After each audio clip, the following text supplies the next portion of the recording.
мегузарем акнун мо ба мусобиқаи дигар ва дар навбат акнун Ла Лига аст.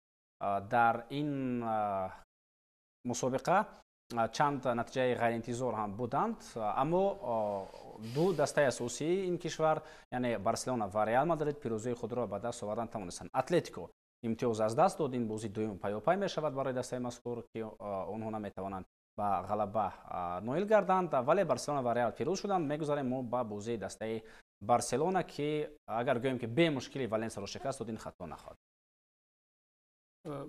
аз рӯи шумо ҳисоби бозӣ албатта метавон гуфт ки пирӯзии бузург буд, валекин вақте ки ҳисоби бозии Барселона ва Валенсияро мебинем 7-1, як байти ҳам аз бузургон ба ёд мебиёяд ки фитодаро набояд пой задан. Ин Барселона ҳамин дастае аст ки фитодаро мегирад 14-15 гол мезанад, баъдан Хетафе барандастон масъалаша мебинанд. Аммо агар ин ба гуфти шумо фитода имконият бидиҳад, чаро бояд гол назанад Барселона? Не, аслан бубинед, албатта фитода куҷо имконият намедиҳад, вай имконияти додагӣ аст аллакай. Валенсия дар ҳолате аст ки як дастае буд ки мудом дар Лигаи Қаҳрамонҳо бозӣ мекард, зинои панҷум шашумро мегирифт. Айни ҳол дар таҳхона ба қавли ба забони русӣ дар ҳамон подвали ҷадвал аст ва Валенсияро шикаст надодан. Албатта ин худам вақте ки Валенсияро шикаст намедиҳӣ, бо чунин ҳисоб бузург шикаст надиҳӣ, куҷо даъвои қаҳрамонӣ мекунӣ? Вале барои ман шахсан, чун нафаре ки бозиҳои Барселонаро пайгир мешавам, ин нобарқарории бозии Барселона бисёр маро ба тааҷҷуб меорад. Бибинед, Валенсия 7-1 шикаст медиҳи, дар бозии дигари интизор мешавем ки боз ҳисоб бузург мешавад, баръакс шикаст мехӯрад. Бибинед, таносуби холҳо дуртар мемонад, поинтар рафтан мегирад. Ин чиз то ҷои Атлетико Мадрид албатта бо мусоҳои хеш, бо хол аз даст доданои хеш кӯмак мекунад барои худи Барселона, валекин Реал Мадрид дигар нигоҳ намекунад ба қафои худ. Як вақтҳо Барселона таносуби холии бештар дошт, бубинед чӣ гуна имкониятҳоро аз даст доданд. Ва барои ҳаминам вақте ки мухлисони Барселона шодӣ бисёр ба маратиб зиёд мешавад, ин чиз агар барқарор бошад бисёр хуб аст. Лекин нобарқарории бозии Барселона аз лиҳози натиҷа бисёр нигаронкунанда аст, аз лиҳози даъво кардан барои ҷоизаи қаҳрамонӣ.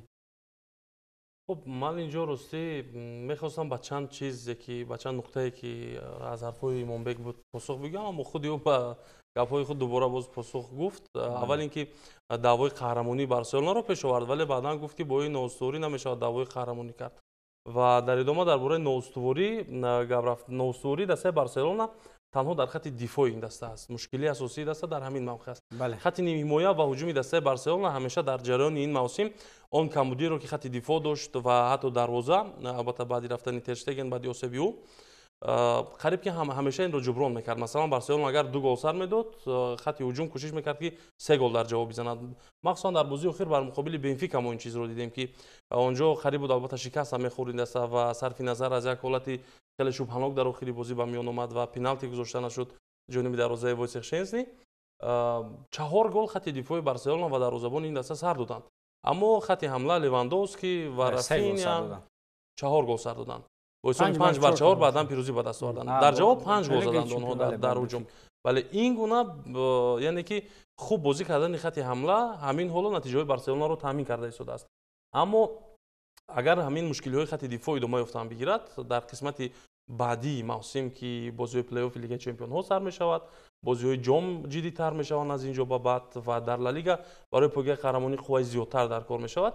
دسته فلیک فکر نمی‌کنم که دیگر نتیجه‌های خوب رو زیاد به دست بیارد و مشکلی این دسته بازم کلانتر خواهد شد در از دست دادن امتیازها.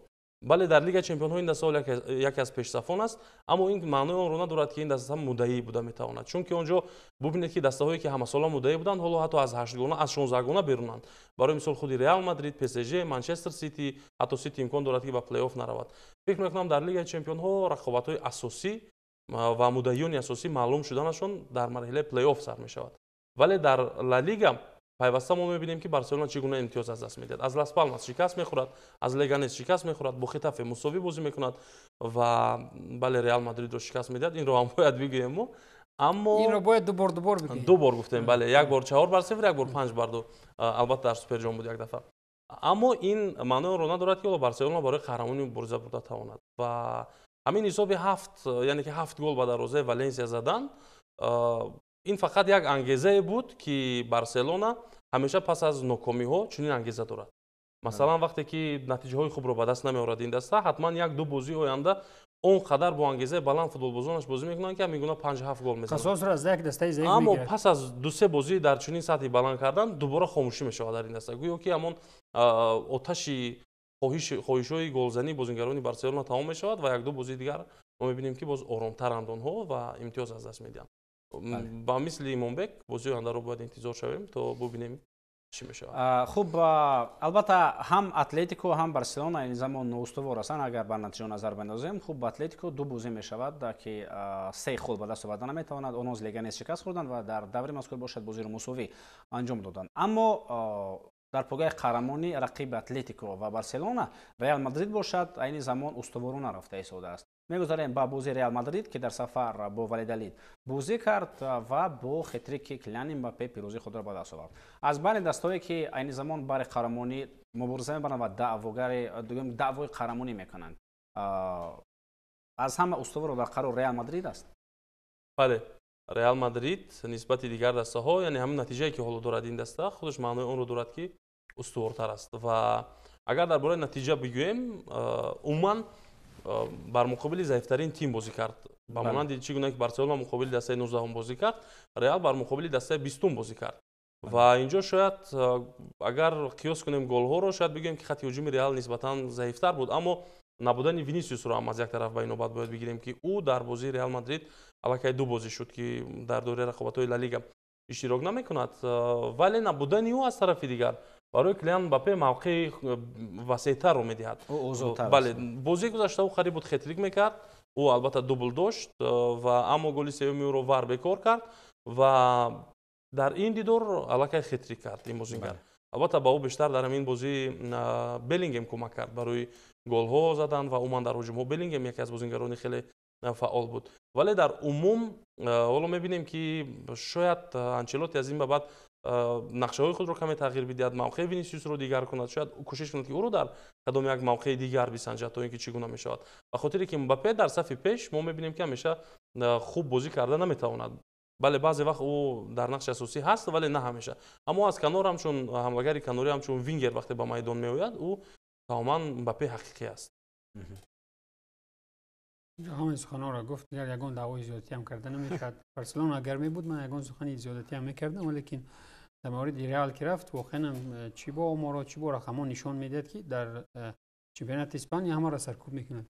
аммо як гапи дигар ин ҳаст ки боз ҳама чиз метавонад тағйир ёбад. яъне қаблан чунин буд ки мо Барселонаро мегуфтем ки айни замон аз ҳама дастаи устувор дар Ла Лига Барселона аст. боз замони фаро расид ки Атлетико 14 бозӣ пайопай ғалаба мекунад, мо гуфтем ки Атлетико Мадрид қанша занад Атлетико Мадрид метавонад қаҳрамон шавад. акнун Реал Мадрид аст. ин албатта бо сабаби оне ки Барса ва Атлетико он қадар натиҷаҳои хубро ба даст оварда наметавонанд. хуб, биёед акнун мо мутаваҷҷеҳ бигардем ба натиҷаҳои дигари даври мазкур. дар даври 20 чунин натиҷаҳо буданд. Лас Палмас Осасуна 1-1, Мальорка аз Бетис шикаст хӯрд, Атлетико ва Вильяреал 1-1, Севилья 1-1 бо Испаньол, Валидалид аз Реал Мадрид шикаст хӯрд гуфтем, Валекано Жеронаро шикаст дод, Реал Сосидад мағлуб гардид аз Хетафе, Атлетик 0-0 бо Леганес, Барселона 7-1 Валенсия ва Алавес бо Селта бозиро мусовӣ 1-1 ҷамъбаст карданд. Реал Мадрид акнун пешсафтар мешавад, онҳо 49 хол доранд, Атлетико 45 хол дорад ва дар зинаи дуввум мавқеъ мегирад. Барселона ба зинаи дуввум хеле наздик мешавад, 42 имтиёз, Атлетик Билбао 40 хол дорад. Вильяреал ба чаҳоргона наздик мешавад баъд аз он ки мусовӣ кардан онҳо бо Атлетико Мадрид. Эспаньол, Валенсия ва Валидалид инҳо дастаҳое ҳастанд ки дар се зинаи охирин қарор доранд ва дар ин давр албатта ин ду дастаҳои 19 ва 20 бо лидерони асосии Ла Лига бозӣ карданд.